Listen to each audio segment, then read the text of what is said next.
A few weeks ago, I asked you for an opinion on audiobooks. The question is simple. Do you think that audiobooks are reading or not? I thought this was a super fascinating question, and as soon as I started to try to figure it out, I came up with arguments for and against. And I was curious what your thoughts were.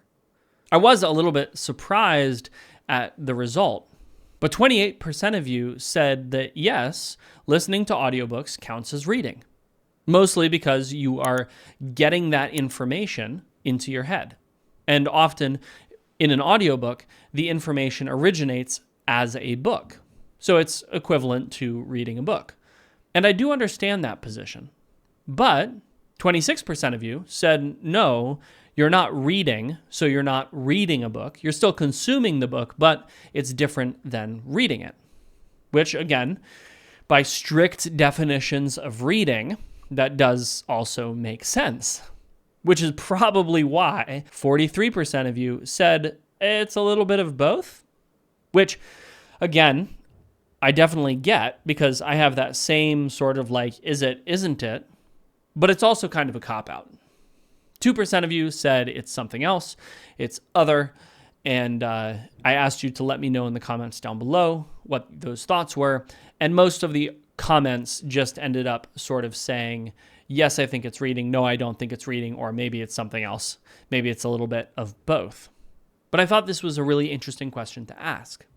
And I wanted to talk a little bit today about the advantages and the disadvantages of audiobooks versus books you read.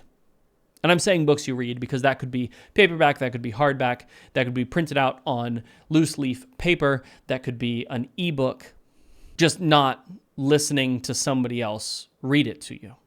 Because there are pros and cons to both sides. Sometimes one works better than the other. And interestingly, stories have a different impact depending on what medium they're communicated through. And even further than that, sometimes you get an audiobook that is just absolutely fantastic, but not as many people like reading it. Or the opposite can be true, where people really enjoy reading the book, but don't enjoy listening to it on audio. And of course, there are all sorts of complicated reasons for that, but sometimes it has to do with language. The way that we construct words can be better suited for a visual medium, reading it, or an auditory medium, listening to it. Like I said, I think this question is super fascinating, and it's clear that there isn't a really good, simple answer to it.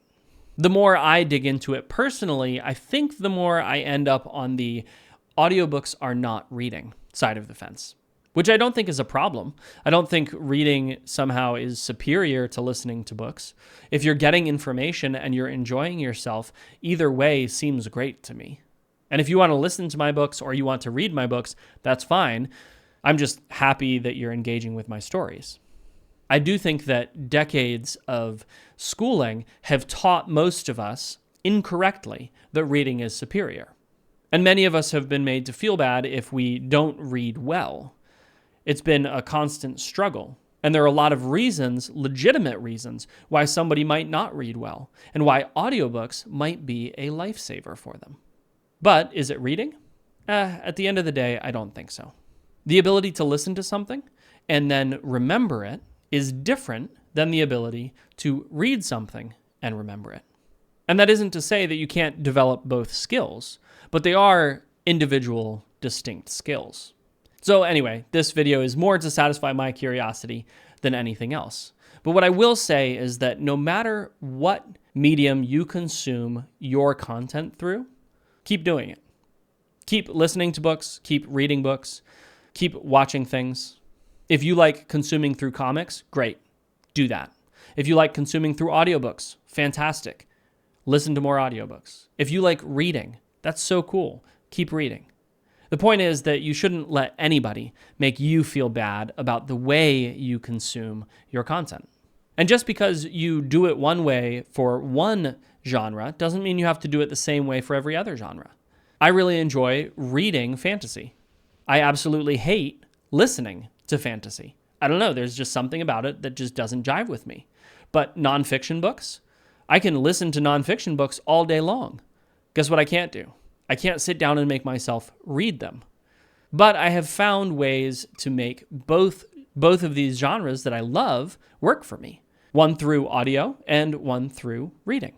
So if you don't like reading fantasy or you struggle to read fantasy for any reason, give audiobooks a try. If you don't like listening to audiobooks, again, give reading a try. Either way, like I said, keep enjoying the things that you enjoy.